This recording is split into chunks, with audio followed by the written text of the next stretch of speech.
2025 has been a terrible year for AC Milan. They finished 8th in Serie A, failing to qualify for any of UEFA's club competitions. They lost the Coppa Italia final to Bologna, who finished below them in the table and will now be heading into a 24th year of that trophy drought. And the fans have started to turn on the club and turn on the ownership. Because why wouldn't they? I mean, it's not been rosy on the red and black side of the city, and it doesn't help that there's going to be a lot of holes to plug in the playing staff itself. But I won't be focusing on the playing staff, I'll be focusing on one figurehead of Milan's management, Zlatan Ibrahimovic, and how someone who really has tried hard to fit into the Milan community hasn't really fitted in very well, and now the mask is slipping off, the grift is being exposed, and he is not too fondly looked at by those he hoped he would win their adulation by. Hi, I'm the Football Otaku, and welcome to my latest video. And in this video I'm not necessarily going to be speculating things, but I've had this working theory in my head about Zlatan Ibrahimovic and his history and relationship with AC Milan, especially the supporters. So I decided to make this small little video to sort of share that with you. If you guys are liking the content, don't forget to like, share, subscribe, all that other wonderful stuff. And as I try to diversify my content, I know I've been focusing a lot on Africa and our Champions League, and now that that's in the books, I wanted to sort of diversify and sort of tell, whether it be stories or conspiracy theories I might have. But anyway, you guys like, share, subscribe, and tell me how you feel about this video. But enough of me talking. Let's start. Starting with, for anyone who's familiar with the Zlatan Ibrahimovic lore, you probably do not need this segment, but I'll try to give you a rundown of it just because of context. I mean, after impressing with Sweden at UEFA Euro 2004 and with Ajax, he would secure his first true big club move, which was moving to Juventus.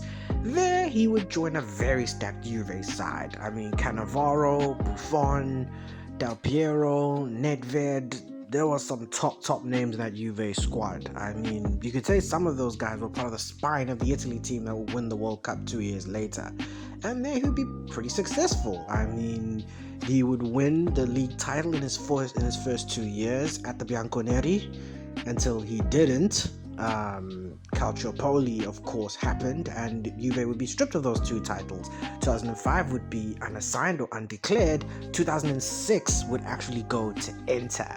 And that's where Ibra would go next. He would leave Juventus post Calciopoli for Inter, and for then you could say he really blossomed.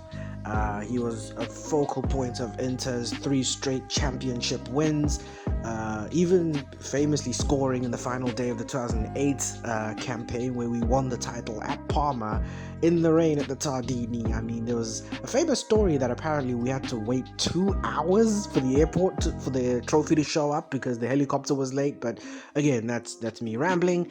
And then we'd win the title again in 2009. But after 2009, things would change. Jose Mourinho was the manager at the time, and Ibrahimovic would also struggle with injury, but he would also start to fall out of favor with Mourinho, and Mourinho would eventually ship him off to Barcelona.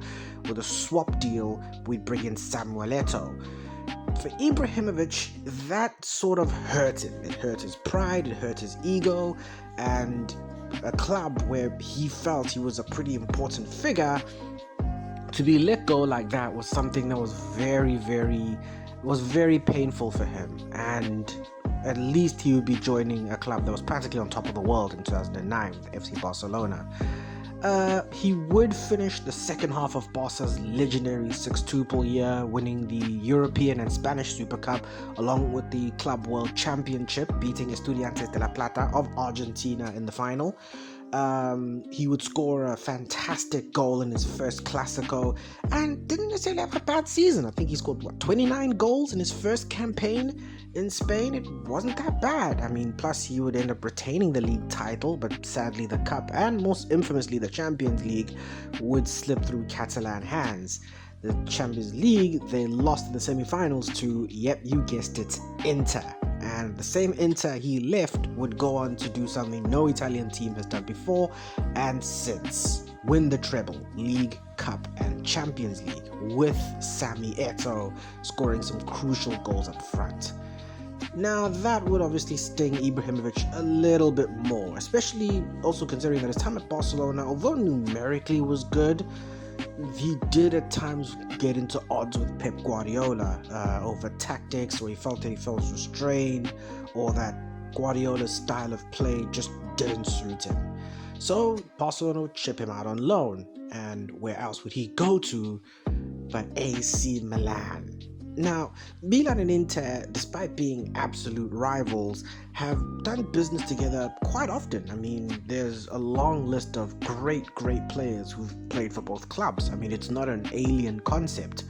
But for a player like Ibrahimovic, who was part of an Inter team that essentially ruled Italian football, for him to go to the red and black side of the city, it really felt harsh. We felt betrayed, and almost we felt very unhappy about it. For Ibrahimovic, though, he was incredibly ecstatic about going to Milan, and especially playing for Milan. In his first year back in Italian football, he continue where he left off. He'd win the league title, and that was pretty great. It was a pretty fantastic achievement. I mean, if Calciopoli never happened, if there was an alternate timeline where Calciopoli never happened, that means he would have won the title every year in Italy from 2005 all the way to 2011. I mean, that is quite phenomenal for any footballer. I mean, and that's playing for multiple clubs.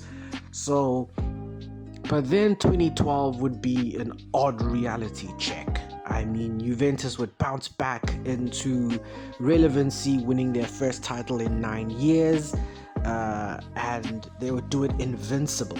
Who finished second? Ibrahimovic's Milan. And Milan at the time were going through a bit of a transitional phase. A lot of their legends like Inzaghi, Gattuso, Costa Curta, a lot of those guys were starting to phase away from the team.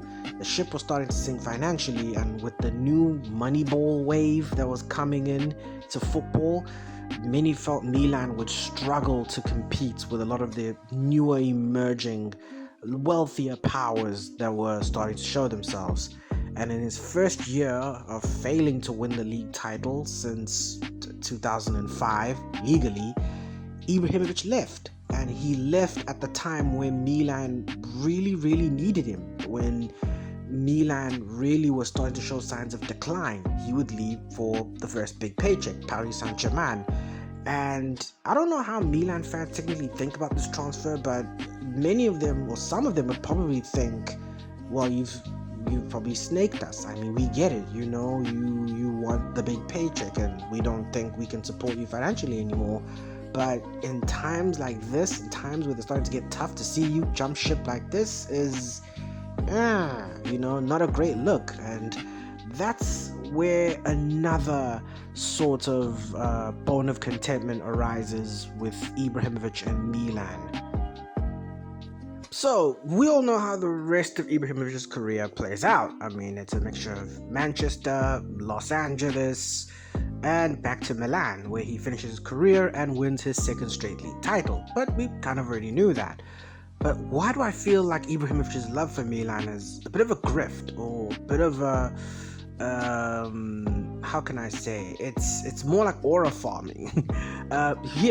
One, I always feel Ibrahimovic has this incredible bone of contentment to pick with Inter. I mean, it'd be quite understandable considering he won 3 titles in a row, was a pivotal part in those 3 titles, and to be essentially pushed aside for Samuel Eto'o and to watch the Inter team that he felt he still should have been a part of beat him in a UCL semi-final and go on to win the treble himself in 2010, it really does pick a bone of contentment for Ibrahimovic. Now, why do I feel like Ibrahimovic is pandering to the Milan community? It's some of his actions, especially. I mean, especially in games against Inter, such as the derby.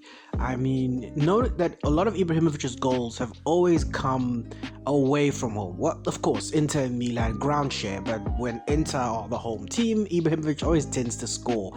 Also, he tends to score in front of the North Stand, where Inter's hardcore supporters are, and he always tends to celebrate in front of them, or at least tries to make an iconic celebration in front of them. Now, that isn't really an alien concept, or even that, it's not even wrong per se, but the way that Ibrahimovic does it is almost like he's trying to endear himself to the Milan fans, trying to endear himself to the supporters, and it doesn't really feel like he's doing it for the club, more like he's doing it for himself, or more like to prove a point with himself that he has gone beyond Inter. I mean, other players do it before. I mean, Hakan Çalhanoğlu has scored in the derby. He scored in front of Milan's hardcore fans and has celebrated. But I feel when Çalhanoğlu does it, it's more he's happy that he scored and he's he's absolutely ecstatic that he has scored, and that, you know, it is more for the joy of himself and for the team, and it's not necessarily to get one back on the Milan faithful. Maybe in some instances it is, but more often than not, it's for him that he feels ecstatic that he has scored. Everything else, whether it's to get back at Milan or to endear himself more to Inter fans, is more secondary. For Çalhanoğlu, it's mainly all about himself, and that isn't really much of a problem, I feel. But for Ibrahimovic, I feel he does this performative thing to sort of endear himself more to the Milan fans. I love that already was under question when he left Milan for PSG in 2012, in the year where he didn't win a league title, and the year that Milan were on their decline. Another thing is that he sort of began, post-retirement, he's began to weasel himself into Milan's running and Milan's hierarchy. I mean, we don't know what his official title is at AC Milan, but it seems that he is just there. Like, he's meeting with the likes of the sports director, whoever that is, Cardinale, the owner of Redbird, the owning company that owns AC Milan. And yet we don't know what his title is. I mean, whether he's a consultant, a sport director, or director of football, we don't know what it is, but he's just there. And for him, he sort of feels that he wants to be in the thick of whatever's going on at AC Milan. Now, probably there's a timeline where he stays at Inter, becomes an Inter legend, and maybe eventually ends up working for Inter to a similar role.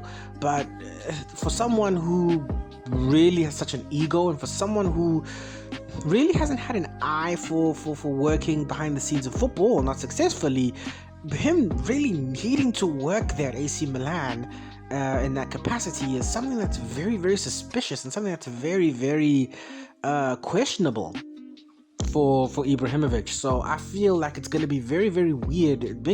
Feels very weird as to why he so desperately needs to be in the running of the club. Why does he so desperately need to be essentially in the club's business? And the fans have started to turn on him for that, because he's become one of the emblems of Milan's failure.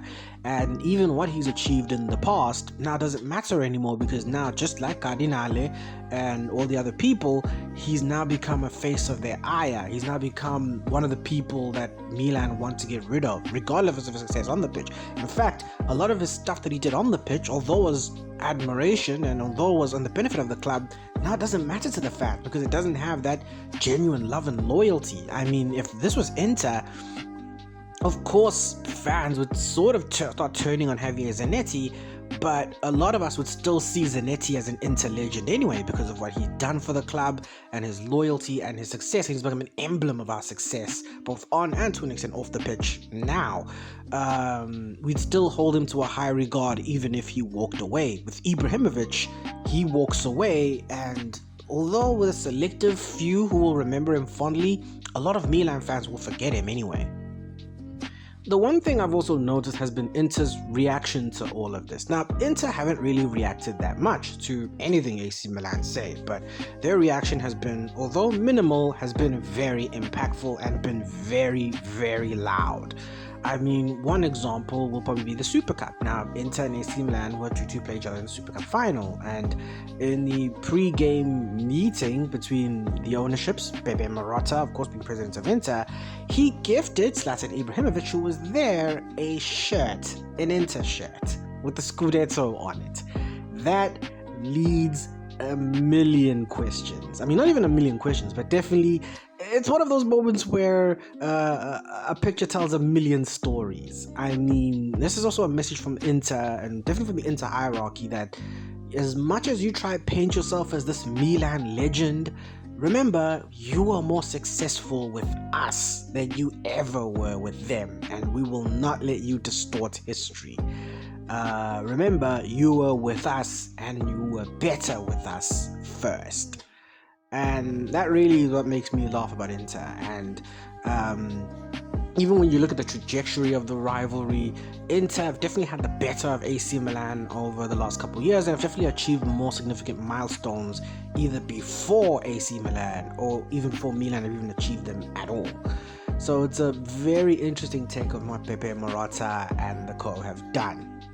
And that's it. That is the end of this video. A bit of a conspiracy theorist type video. It's definitely something I've had in my mind, like a thought, and I just wanted to sort of put it out there and see how the people take it. Of course, I'm gonna have people who are gonna disagree with me, so sound off in the comments and disagree with me as if I'm talking absolute truth or if I'm just absolutely waffling.